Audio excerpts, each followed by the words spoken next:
Good morning students. आपने देखा कि हम लोग चैप्टर नंबर 3 पढ़ रहे थे और 3.2 प्रश्नावली के हमने 4 सवाल कर लिए थे।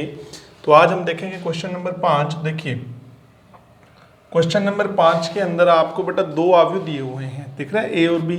आपसे पूछा गया है 3a - 5b ज्ञात कीजिए। ठीक है, 3a - 5b का मान आपसे पूछा गया है। तो सबसे पहले हमें चाहिए 3a।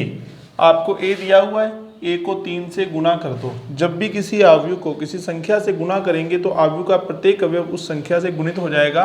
तो 3 से गुना करेंगे तो यहाँ 3 से गुना करेंगे 2/3 है। जब इसका 3 से गुना हो जाएगा तो बटा वाला 3 कट जाएगा, कितना जाएगा 2। 1 का गुना सीधा हो गया, 3 से 3 एकम 3, 5/3 के नीचे वाला 5 भी कट गया। इसी तरह से बेटा आप समझ रहे हैं, लिख दूं मैं, ये देखो आप यहाँ 3 दूनी 6 हो जाएगा और ये 2 हो जाएगा। अब यहाँ माइनस का चिन्ह लगा दें। अब इसी तरह से बेटा आपको चाहिए 5b। तो जो b देख रहे हैं आप, b को 5 से गुना कर लीजिए, जैसे आपने 3 से किया था ना एक, वैसे b को 5 से गुना कीजिए।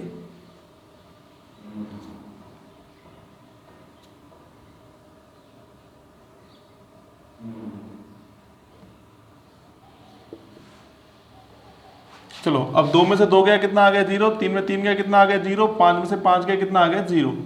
इसी तरह से आप देख रहे हैं दोनों आव्यूह ही समान है, ये सब कट जाएंगे बेटा। घटाने पर दोनों आव्यूह आपस में, आव्यूह का प्रत्येक अवयव आपस में कट जाएगा और 0 आ जाएगा। समझ रहे मेरी बात? इस तरह से बेटा इसका आंसर आ जाएगा। ओके, चलिए अब क्वेश्चन नंबर 6 है। देखिए आपको कह रहा है कि सरल कीजिए, यानी इसको हल करके इसका मान बताना है। देखो क्या दिया हुआ है आपको, कोस थीटा और बेटा साथ में मैट्रिक्स दिया हुआ है कोस theta and sine theta and minus sine theta and कितना बेटा कोस थीटा। अब इसके अंदर ऐड करने के लिए बोल रहा है वो क्या, sine theta minus cos theta, फिर cos theta and sine theta, right. अब चलिए अब हम योग करेंगे। चलो कोस से गुना किया, कितना हो गया कोस स्क्वायर थीटा, फिर sine theta into cos theta, फिर minus sine theta into cos theta और फिर कितना कोस स्क्वायर थीटा। चलिए फिर साइन से किया multiply, sine square theta minus sine theta into cos theta, फिर sine theta into cos theta और फिर बेटा साइन स्क्वायर थीटा। पहले क्या करना है इसमें, देखो इस मैट्रिक्स के अंदर कोस का गुना कर दिया, और जब भी किसी संख्या से या किसी फलन से किसी मैट्रिक्स को गुना करेंगे तो मैट्रिक्स का प्रत्येक अवयव उससे गुना हो जाता है। अब इनको जोड़ दीजिए सिंपली, ठीक है। अब देखो कोस स्क्वायर या साइन स्क्वायर जुड़ गए, कोस स्क्वायर थीटा प्लस कितना हो गया साइन स्क्वायर थीटा हो गया।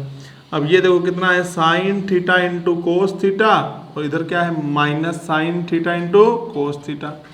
इधर कितना है बोलो minus sine theta into cos theta, उधर से क्या जुड़ गया साथ में sign theta into cos theta और ये कोस square theta plus sign square theta. अब आप जानते हैं cos square plus sine square तो एक होता है और ये आपस में दोनों कट गए, प्लस और माइनस के क्या आ जाएगा बोलो 1 0 0 1।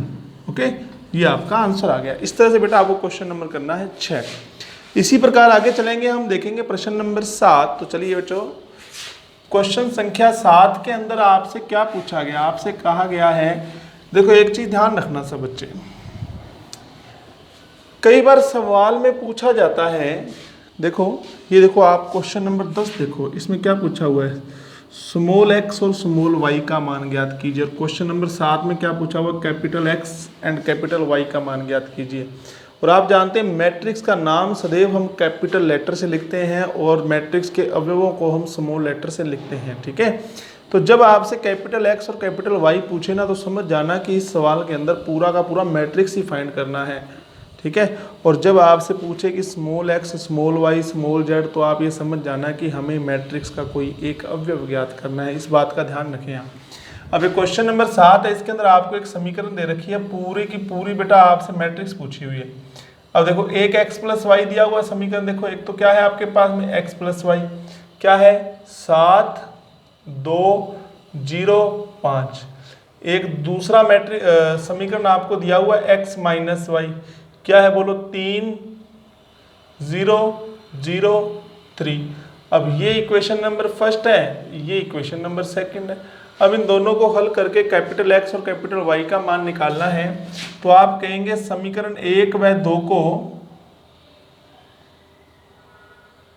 जोड़ने पर, जोड़ेंगे तो आप जानते हैं y से y कट जाएगा, कितना हो जाएगा, x में x हो जाएगा, जुड़ जाएगा। और देख लो ना प्लस का और माइनस का जोड़ोगे तो भाई कटेगा, y से y कट गया, x में x जुड़ गया, 2x हो गया। अब ये दोनों मैट्रिक्स भी जुड़ेंगे और दो मैट्रिक्स को जोड़ते समय याद रखिएगा संगत अवयव जुड़ेंगे। 7 और 3 10, 0 में 0, 2 0 2, 5 और 3 8। चलिए अब 2 का दे दीजिए भाग, इधर आकर के 1/2 बन गया, ये 2 इधर आके कितना बन गया 1/2। और अब 1/2 का इस पूरे मैट्रिक्स के अंदर गुना हो जाएगा। जब 10 से 1/2 का गुना करेंगे तो 5 बन जाएगा, 2 से करेंगे तो 1 हो जाएगा, 0 से करेंगे तो 0 हो जाएगा, 8 से करेंगे तो 4 हो जाएगा। अब आप कहेंगे कि एज यू विश, जो आपको अच्छा लगे, समीकरण 1 या 2 में से किसी में भी। समीकरण 1 में x का मान क्या, अब 2 या 1 में से किसी एक समीकरण के अंदर x का मान रखना पड़ेगा। चलिए रखते हैं हम। अब देखो हमें निकालना किसका मान है, y का। तो समीकरण 1 को मैं क्या ऐसे लिख सकता हूँ, y बराबर 7 2 0 5 और x को इधर लिया है, x माइनस का हो गया। अब मैं इस समीकरण 1 के अंदर x का मान रख देता हूँ। अरे वो 10वीं क्लास में जो आप विलोपन विधि पढ़ा करते थे ना, बहुत अच्छे सबको आती है जी, वही तो है ये। विलोपन विधि से दो समीकरणों को मैं हल कर रहा हूँ। अब इनको घटाइए आपस में, 7 में से 5 गए कितने आगे 2, फिर 0, 2 में से 1 गया 1, कुछ ये है आपका y। समझ रहे मेरी बात आप। चलिए इसी प्रकार आइए 7वें का दूसरा क्या है बोलो, 2x प्लस 3y 2 4 3 0। फिर है 3x प्लस 2y कितना है 2 माइनस 1 माइनस 2 5, राइट। चलिए ठीक है। अब सुनो, अब ये दो समीकरण दे रखी हैं आपको 7वें के दूसरे में। अब देखो उसमें तो बेटा डायरेक्ट y से y कट गया था, इसमें डायरेक्ट y से y नहीं कटेगा। इसके लिए आपको क्या करना पड़ेगा, वही विलोपन विधि याद है बेटा आपको, x या y वाला किसी एक को आप बराबर करते थे। चलो अपने y वाले को बराबर करते हैं, ये 3 है और ये 2 है। इस समीकरण को आप गुना कर दीजिए 2 से, इस समीकरण को गुना कर दीजिए आप 3 से। तो देखो क्या बन जाएगा आपके पास में, 2 से गुना करोगे तो कितना हो जाएगा 4x प्लस 6y। अब मैट्रिक्स भी तो 2 से गुना होगा, तो 4 6 8 0। नीचे वाले समीकरण करेंगे 3 से गुना, 3 तिया 9x प्लस में 3 दूनी 6y। यहाँ कितना आ गया 6 माइनस 3, 6 माइनस 3 माइनस 6, 3 5 15। लो जी, अब इनको घटा दो आपस में, इनको आपस में घटा दो। घटाते तो निशान बदलते हैं, 6y से 6y कट गया, 9 और 4 कितने हो गए, सॉरी 4 में से 9 घटाए कितने बच गए माइनस के 5x। और यहाँ घटाएंगे 6 में से घटाया मैंने, देखो 4 में से मैंने माइनस किया 6, 4 माइनस 6 होते हैं -2। ओके बच्चों, 8 में से मैंने माइनस किया -3 तो जुड़ गए बेटा, कितने हो गए 11। 6 में से माइनस किया -6 तो कितने हो गए 12। 0 में से 15 माइनस किया तो कितने हो गए -15।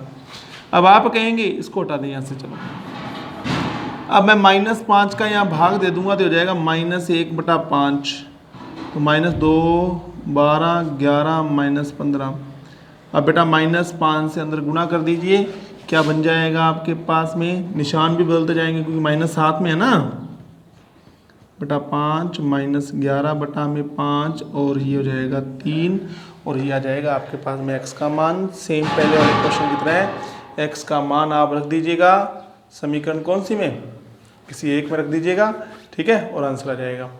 ठीक है, चलिए तो ये था आपके पास में क्वेश्चन नंबर 7। अब सुनो बच्चों, एक तो क्वेश्चन नंबर 8 आप स्वयं करेंगे, एक क्वेश्चन नंबर 9 जो है आप स्वयं करेंगे, ठीक है, और एक क्वेश्चन 11 और 12 आप स्वयं करेंगे।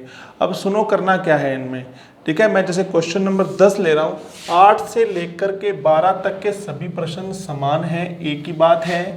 याद है मैंने आपको 2 अवयवों की समानता वाला टॉपिक पढ़ाया था, ठीक है। और जो मिसिंग एलिमेंट होते हैं ना, जो अवयव हमें अज्ञात दिए होते हैं वो ज्ञात करने होते हैं, समझ रहे हो। जैसे देखो 10वां सवाल है, 10वें सवाल में आपको बेटा एक समीकरण देके वो बोलेगा कि x y z ज्ञात करो, यानी कुछ भी पूछ सकता है। इस तरह के सवाल हैं आपके पास में 8 से लेके 12 तक, जिनमें से मैं एक 10वां सवाल आपको करवा रहा हूं। देखो आप अब 10वें क्वेश्चन में आपको ये एक समीकरण दी हुई है, देखो आप 3 1 0 -1 2 दी हुई है समीकरण।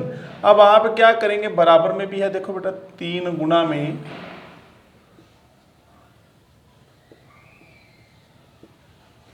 सबसे पहले इनका इधर देखो LHS में जो आपको 2 मैट्रिक्स दी हुई है उनका योग कर लो, ठीक है, उसकी तुलना कर दो RHS वाले से। चलो पहले इनको गुना करो, पहले इस 2 को हटाना पड़ेगा, ये 2x, ये 2z, ये 2y और ये 2t। अब 8 से 12 में जो अलग अलग सभी सवाल दिए हुए हैं सब में थोड़ा थोड़ा प्रोसेस में चेंज है। कुल मिला के आपको करना क्या है, कुछ अज्ञात अवयवों के मान बताने हैं। जैसे मेरे को यहाँ x, y, z और t के मान पूछे हुए हैं, तो 9, 15, 12 और 18। अब इन दोनों को जोड़ लेते हैं, चलो ठीक है, जोड़ लो, कितना हो जाएगा 2x + 3, 2z - 3, 2y + 0, 2t + 6, ठीक है। अब आप कहेंगे यहाँ सर हमें 2 मैट्रिक्स समान दिखाई दे रहे हैं, और 2 मैट्रिक्स की समानता से आप जानते हैं जब भी 2 मैट्रिक्स समान होते हैं तो उनके संगत अवयव भी क्या होते हैं बच्चों, समान होते हैं। तो आप कहोगे सर 2x + 3 बराबर हो जाएगा 9 के, तो 2x बराबर रह जाएगा 6 के, x का मान 3 आ गया। फिर आप कहोगे सर 2z - 3 बराबर हो जाएगा 15 के, 2z बराबर हो जाएगा 18 के, z बराबर हो गया 9। फिर आप कहोगे सर 2y बराबर हो जाएगा 12 के, y का मान हो जाएगा 6। फिर आप कहोगे सर 2t + 6 बराबर हो जाएगा 18 के, t बराबर रह जाएगा 6। ऐसे आपको सारे मान निकालने हैं, ठीक है। अब हम बात करेंगे 14 नंबर सवाल की। 14 नंबर सवाल भी आप स्वयं करेंगे।